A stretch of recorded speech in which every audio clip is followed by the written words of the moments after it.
ही गहरा संबंध है।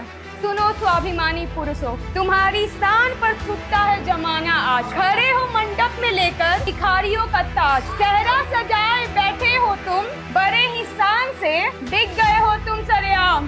जाकर पूछो अपने बाप से।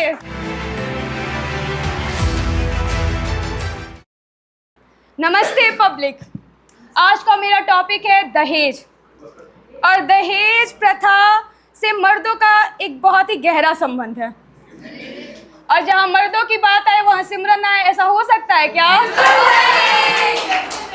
इसी बात को बताने के लिए कहानी स्टैंड अप ये ना करते हुए मैंने कुछ पंक्तियाँ लिखी है। इस पंक्तियों को आपके सामने जाहिर करना चाहूँगी। सुनो स्वाभिमानी पुरुषों, तुम्हारी शान पर थूकता है जमाना आज। खड़े हो मंडप में लेकर भिखारियों का ताज,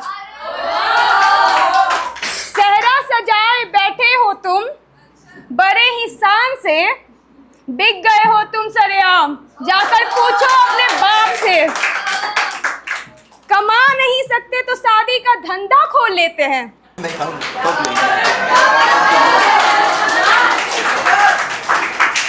चलो आज मर्दानगी को जरा सिमरन की तराजू में तौल लेते हैं।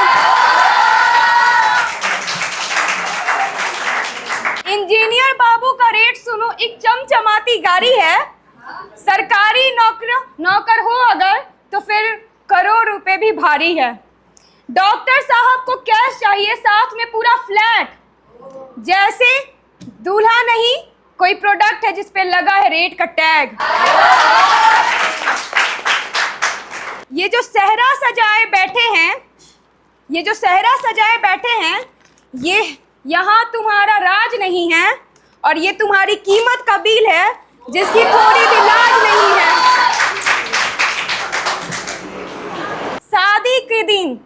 शादी के दिन जो तुमने वो महंगे कपड़े पहने हैं वो तुम्हारी मर्दानगी के नहीं, एक बाप के कर्ज ने खरीदे हैं।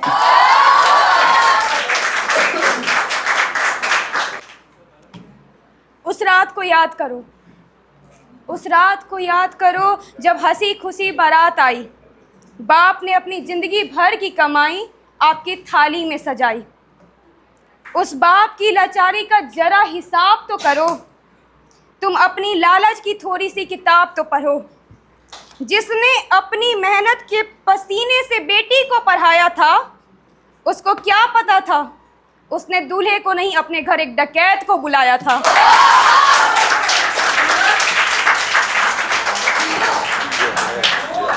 कल तक जो बेटी पूरे आसमान को मुट्ठी में करने चली थी, आज उसको एक कमरे में किचन के कोने में बांध दिया। पैसा कम लाया है बाप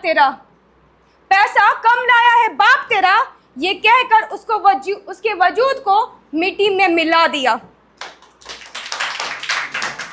वो रोती रही, चिल्लाती रही, अपनी डिग्रियां दिखाती रही। कामयाबी की ऊंची उड़ान पर जिसका हर एक ख्वाब था, पढ़ लिख कर जीने का जिसका अपना एक सबाब था, उस लड़की को तुमने सिर्फ जलती लाश कर दिया। पैसा कम लाया है बाप तेरा, तो इस बोतल से उसी का नाश कर दिया।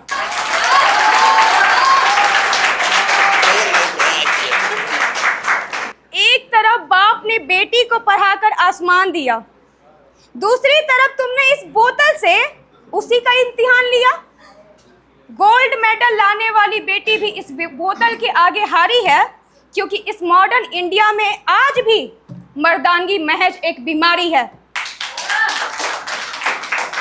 अरे डरिए मत, इस बोतल में बस पेट्रोल का तेल है, कोई दारू नहीं। हाँ, कई लोगों को कंफ्यूजन हो गया था। तो अरे डरिए मत, इस बोतल में दारू नहीं पेट्रोल है।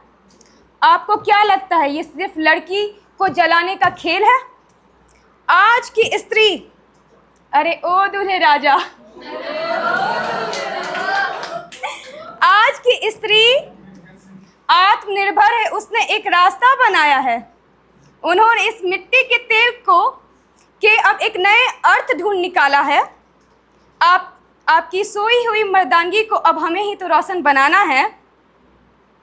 अगली बार जब ससुर कहे अगली बार जब ससुर जी कहें उपहार थोड़ा कम है, तो रोना मत लड़कियों, ये बोतल देना, उनकी हाथों में थमा देना, और ज़रूरत पड़े तो थोड़ा छिड़क कर माचिस की तीली लगा देना।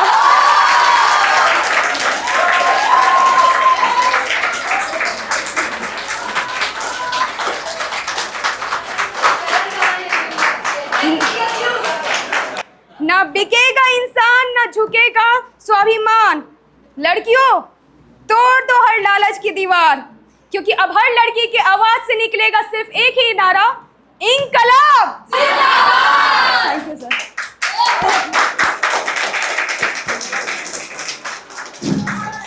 मेरी शक्तियों का गलत इस्तेमाल हो रहा है माँ। सिमरन, आप दहेज के खिलाफ हैं? हाँ हाँ बोलिए। हाँ। तो मेहर नहीं लेंगी आप? हाँ? तो मेहर नहीं लेंगी आप? सर, ये क्वेश्चन क्यों लग रहा है कि हमने ही आपसे पूछा था? सिमरन, ऐसा नहीं लगता कि दहेज के लिए बाइक पर सर क्या हुआ? पूछो नहीं पूछो। नहीं, पूछे बिल्कुल बिल्कुल। ऐसा नहीं लगता दहेज के लिए सिर्फ जो पुरुषों को ब्लेम किया जाता है वो पूरी तरीके से गलत है? नहीं, बिल्कुल नहीं। सुनिए, पूरी बात सुनिए, पूरी बात। अगर लड़की शादी करने से पहले ही मना कर दे कि दहेज के बिना ही शादी होगी, तो ये समस्या ही निर्मित ना हो जिसके बारे में उसी के बिल्कुल बिल्कुल।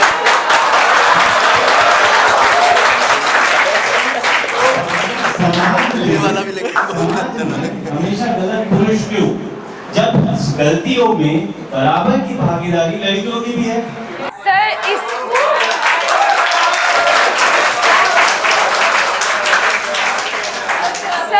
इससे पहले क्वेश्चन का जवाब तो मैं आपसे पूछना चाहती हूँ कि आपने दहेज लिया था शादी के बाद? नहीं ना? मेरे बारे में एक चीज क्लियर है, जो मैं बोलूंगा वही करूंगा। बिल्कुल बिल्कुल सर, सिंपल सा चीज़ है। दहेज के लिए लड़के सिर्फ जिम्मेदार नहीं, माँ तो पहले ही आती है दहेज लेने के लिए, लेकिन सर इसको पैट्रियार्कल बार्गेनिंग कहते हैं, और ये पैट्रियार्की का एक रूप है। साफ मना कर दे, अगर नारी सशक्त अच्छा, लड़कियों को तो सर साफ मना कर दे, बिल्कुल नहीं होगी, अब खत्म, समस्या वहीं जड़ से खत्म। सर, पहले लड़कियों से पूछकर शादी कराया जाए, उसके बाद तो वो मना करेंगे दहेज के लिए। सर एक सेकंड। और दूसरा सवाल से पूछकर हाँ, उसका करियर डिसाइड नहीं हो सकता। अगर लड़कियों से पूछे बिना उनके जीवन के फैसले नहीं हो सकते, तो पहली गलती तो माँ बाप की है कि जो लड़कियों से बिना पूछे उनकी शादी तय कर दे रहे हैं। तो सास ससुर क्यों जिम्मेदार, माँ बाप जिम्मेदार ज्यादा, क्योंकि सास ससुर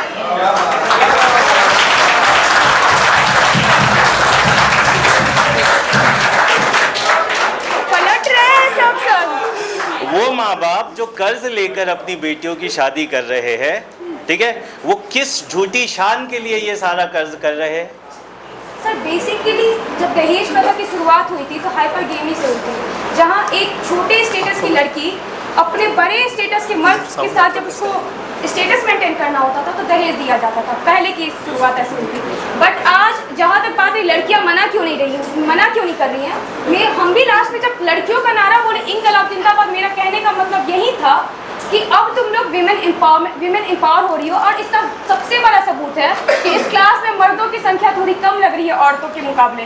तो सही, अगर औरतें पढ़ रही हैं, कमा रही हैं, तो उनको दहेज प्रथा तब तक खत्म नहीं होगा जब तक औरत मना न करे दहेज देने से, तो दहेज प्रथा खुद ही खत्म हो जाएगा।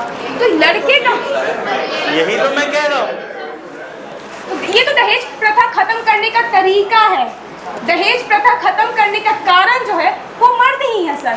मर्द क्यों, आप बताइए आपको क्यों बनना है? नहीं तो अब मैं यहाँ पे बैठे सभी मर्दों से कहती हूँ, आप लो दहेज, मुझे कोई दिक्कत नहीं। हालांकि ये तो इलीगल है, बोलना नहीं चाहिए, लेकिन बस मंडप में कटोरा ले लेना, मानो कि आप भीख मांग रहे हो। सिंपल सा चीज है। चलो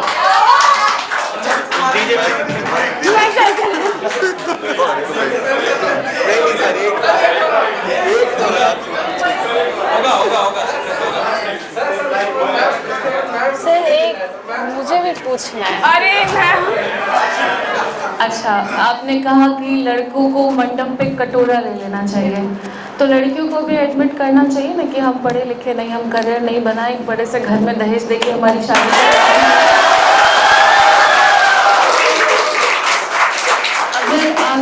कि लड़कियां गोल्ड मेडलिस्ट हैं, तो ऐसी कौन सी गोल्ड मेडलिस्ट लड़कियां हैं भाई जिनकी शादी उनके मन मुताबिक नहीं हो रही, मैम और अभी जिनके पास गोल्ड मेडलिस्ट है, जिनका दिमाग इतना चल रहा है, तो वो ऐसे ट्रैप में फंस कैसे रही है सिमरन? मैम रिसेंट न्यूज आया था त्रिशा शर्मा का, आई थिंक किसी ने सुना होगा तो त्रिशा शर्मा का, एग्जैक्टली हमने सुना है। तो वो भी दहेज वाला ही केस था जहाँ पे वो दहेज के लिए प्रेशर डाल रहे थे। मैम घर का माहौल ही कुछ ऐसा क्रिएट कर दिया जाता है जहाँ या तो आप डाइवोर्स लो और आइदर आप उस चीज़ को झेलो।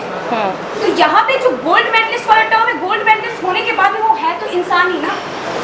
एक मिनट, यहाँ लगता है मुझे कि सिमरन क्वेश्चन और समझिए। फेमिनिस्ट साइड कमजोर हो रही है, तो मैं अभी से मुझे महिला समझिए और मैं सिमरन की साइड जा रहा हूँ। अरे सर थैंक यू सर। दहेज इसलिए लिया जाता है क्योंकि दहेज प्रथा के बारे में अगर हम बात करते हैं और मर्द और औरत के बीच में झगड़ा लगवा देते हैं। दहेज और शादी जब तक समाज में मर्द और औरत को छोड़कर दो परिवारों के बीच में होती रहेगी, दहेज चलता रहेगा। शादियां तो दो परिवारों के बीच हो रही है ना। हाइपरगमी का कॉन्सेप्ट है दहेज में, कि पहले क्या होता था कि कोई ऊपर समाज, ब्राह्मण समाज, क्षत्रिय समाज का मर्द है और अगर किसी लोअर समाज की महिला के साथ उसको शादी करनी है तो लोअर समाज की महिला उस गैप को कंपनसेट करने के लिए दहेज देती थी। ये तो शादियां जो है वो तो फैमिली के लिए हो रही है ना, दहेज फैमिली ले रही है। इसीलिए कभी भी किसी औरतों को कभी भी ऐसा नहीं बोला जा सकता है कि वो खुद से अपने स्तर पर जाकर दहेज प्रथा खत्म कर सकती है। हम बस सपोर्ट कर सकते हैं उनका कि हम अपनी फैमिली में अपने बाल बच्चों को ये समझा सकते हैं कि अगर तुम नहीं चाहती हो कि दहेज ना लिया जाए तो मैं भी नहीं लूँगा। Thank you sir. हाँ, मैं ये कह रहा था कि आज जब आप एक नियो लिबरल सोसाइटी में हैं, तो क्या आपका इतना रेडिकल व्यू दहेज को लेकर के जितना आपने दिया है, क्या ये रिलेवेंट लगता है आपको? जब सब कुछ इम्प्रूव हो रहा है, सोसाइटी भी इम्प्रूव हो रही है, ये जो ट्रेडिशन है दहेज का ये भी इम्प्रूव हो रहा है ना? आप लेकिन जितना रेडिकली आपने इसको रिप्रेजेंट किया है वो ऐसा है जैसे आप मिडाइवल टाइम के सोसाइटी को दिखाने की कोशिश कर रही हैं कि लड़कियों के साथ बहुत अत्याचार हो रहा है, ये पेट्रोल जो है वो उन पे डाल करके जलाया जा रहा है।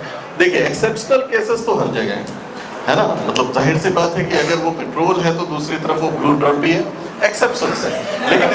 लेकिन इससे हम सोसाइटी को टैग नहीं दे सकते ना।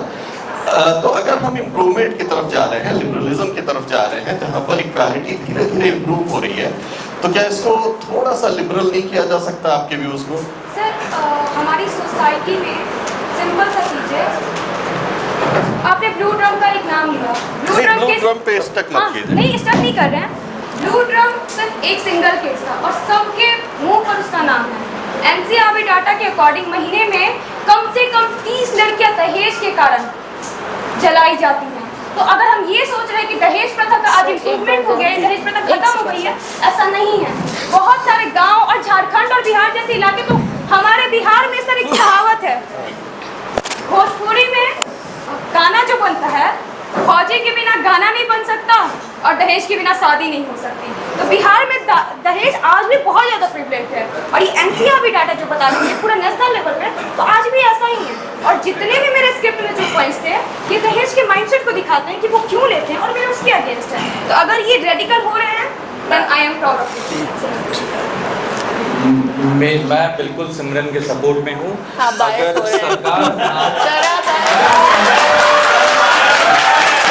अगर सरकार नामवर दे रही है तो औरतों को माइंड करना पड़ेगा और ऐसे ही रेडिकल अप्रोच लगाने पड़ेंगे। सर एक सेकेंड, मैं यहाँ सर की बातों को थोड़ा करेक्ट करना चाहती हूँ। औरत की बातों को रखने के लिए हमें मर्द बनने की जरूरत नहीं। धन्यवाद।